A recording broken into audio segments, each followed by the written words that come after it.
All right, guys. So we're going to try this again. This is part two. My first stream shut down, which is annoying. And so when I checked out I don't know why it did that. It said my internet provider was pretty strong around this time. So I just went ahead and cut it off and just let it stream from my data. So we'll see how this goes. But I was pretty much done. I think I kind of made my point. um this, as I said earlier, this full moon is about you. It's about what you desire, what it is that you want. I am going to go ahead and pull some tarot cards and wrap it up, because I think I gave you the overall influence of what it is: prayer, indoors, self-preservation, doing what you want to do, um standing up for what you believe in, speaking your truth. But at the same time, you'll know intuitively if it's the time to act or not. Okay, but if your hand is forced, do what you got to do. All right, so let's see. What is it that we need? What is the blessing of this full moon? Three of Swords. All right, I was talking about this earlier. So the blessing is in the pain. Those of you know, ooh, but we got the Three of Cups right behind it. So normally, I'm always the type of person to say, like, love is not supposed to be pain. It might be a little, let me clean my camera. It might be a little, stressful, a lot stressful, like there may be things that happen on and off, misunderstandings, needing to compromise, but love is not supposed to be like this painful experience of how much hell can you put me through that I will suffer, but there is power in pain sometimes, you all, and I'll explain.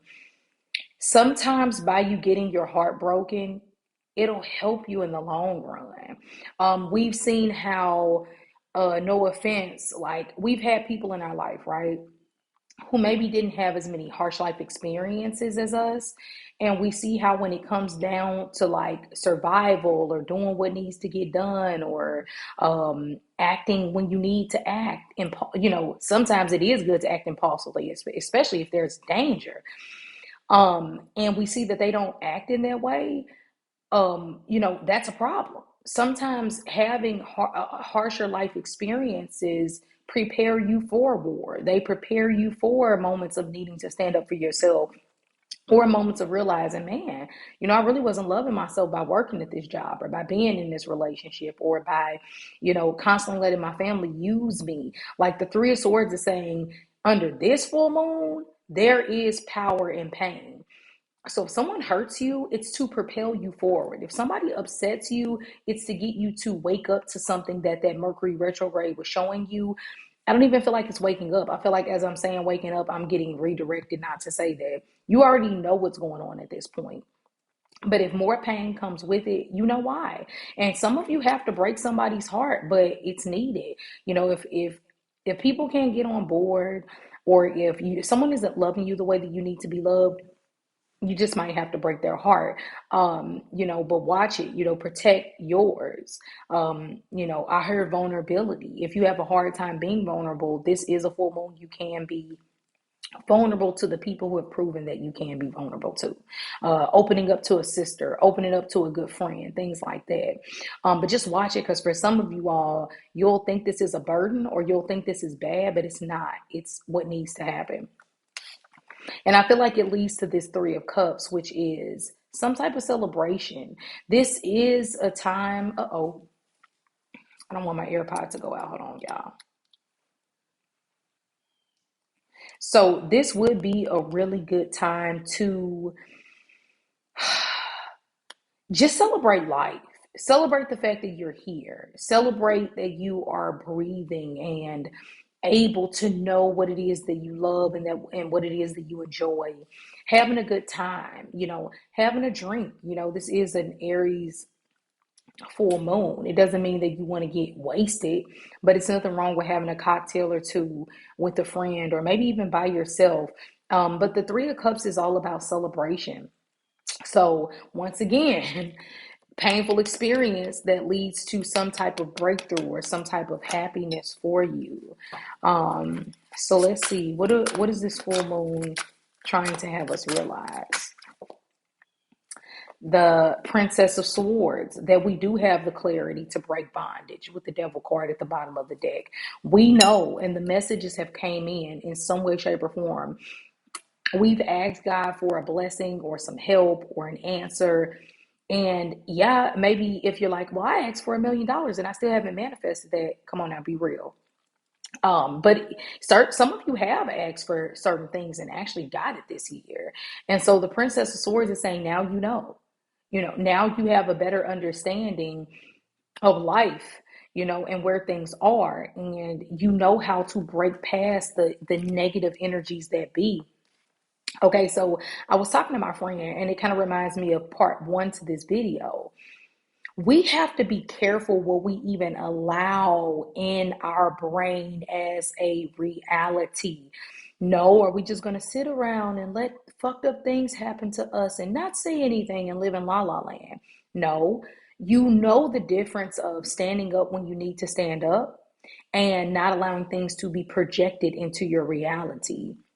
That, like they say, like my friend Lauren was saying, that reptilian brain that just goes along with whatever the collective says, or that negative entity that's in your life or around you. It's like you have the clarity now to see it. It's kind of like just knowing the difference between a dog and a cat. When you see it, you just know. That's how your energy frequency is going to be. That's how your psychic ability is going to be under this full moon. You're just going to know who you fuck with and who you don't. Everybody can't come with you. You're going to find who is meant to be. Now, if it was a Pisces moon or something like that, it might be a little different. Maybe more, oh, come here, let me give you a hug and forgive you. But this Aries full moon is putting a hard line in the sand. And even though it might be a little uncomfortable, hey, roll with the punches. Clarity is key. Once you know, you can't say you don't know. And I think there's freedom in that. So don't let anything make you feel bound or like there's bondage or like addiction is taking over your life. Some of you have let addiction take over your life, and it's just time to wake up. Sometimes it's not always drugs. Addictive behavior can take many forms. Addictive toxic relationships that are not on your level. Drugs and alcohol, of course, that's the worst, probably, like the relationships. And food will kill you. It's a 98%, 98 point something percent or higher recovery rate with the whole thing that we're going through in the world. I'm not going to say it because they already filtered through your videos, but they don't talk about that. They also don't tell you, like my friend Lauren was telling me, most of the people who have died from this situation were obese. They don't tell you that either. So health is important. Food addiction is real. When you are overweight and you cannot control yourself and your eating habits, or you make excuses for yourself and you're overweight, no offense, I'm fat, I can talk, I'm chunky, I shouldn't say I'm fat, but it's going to catch up with you. It's going to catch up with all of us. This is not me yelling at you. This is things that I deal with in my personal life too. It's no excuses at this point. Either you're going to do it and be healthy or you're not. And your life could be dependent on it. So I feel like health is another thing that I'm hearing very strongly with this. Mental health, physical health, routine, all of that. Like I said before, it's not a Virgo new moon, but that Virgo moon that we had was really trying to set us up for the rest of the year. And it still trickles down in some of these other moons that have come after the fact. So go back to what was going on during Virgo season, what you said you were going to implement and didn't. What you did implement, and it's actually been working.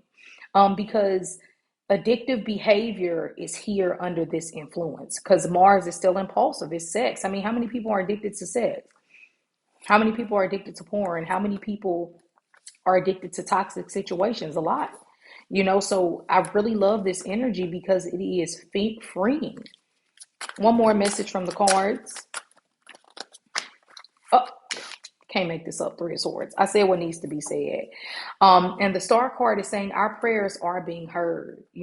Don't think that our prayers are not being heard because they are. Like, I really feel like the universe is giving us a tap on the ass, but it's also letting us know this is what you asked for. This is what you wanted. And now it's happening. So, and this is not doom and gloom. This is another perspective me and my friend were talking about. Like, there is always an undertone blessing in everything. Since 2020, so many of our lives have changed. We have appreciation for things that we have completely taken advantage of or not cared about, like family and spending time with our children and doing things that we actually enjoy, getting out in nature. So we cannot forget that because our ancestors hear our asks for help. God is listening to us, and networking is coming in. I have engagement and reverse engagement. Your love life is ascending to higher levels of commitment. It's not really the time to focus on relationships. Yes, relationships will be highlighted, but this is not the main focus of this full moon. It is you. So, all right, that's what I have for you. Things that I enjoy that I will be doing on this full moon is meditation, taking it easy, journaling, writing down some things that I want to accomplish. Smudging, of course, cleansing my energy, cleansing my stones. I probably will do some candle lighting, of course, and just being grateful for myself. And we should all be proud of ourselves for getting this far in our individual human experience. So happy full moon in Aries to you. Drop in the comments how you experience this full moon. If you're catching part two, make sure you go back and watch part one, the video right before this. I send you love, I send you healing, and as always, I'll talk to you later.